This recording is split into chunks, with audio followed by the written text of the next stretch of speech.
Подобрувања има, но се уште постојат пропусти во одговорот на државата кон бегалската криза. Ова се дел од заклучоците на годишниот извештај за правата на бегалците во земјава.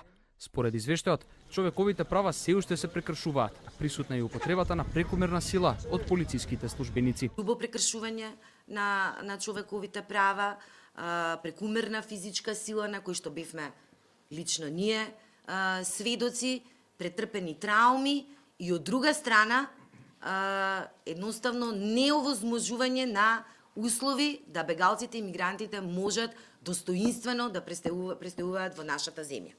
Иако минатата година имало помал број на бегалци, земјава не добила преодна оценка за односот кон нив.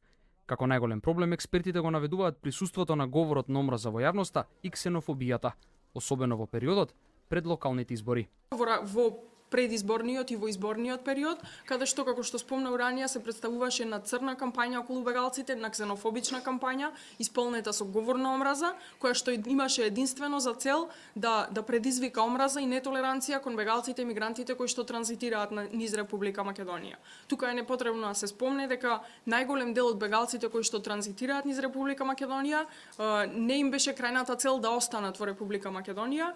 Како решение за подобрување на односот кон бегалците од Хелсиншки ја наведува потребата од законски измени, усвојување на национална стратегија, систем за регистрација на бегалците, но и кампањи против говорот на омраза во јавноста.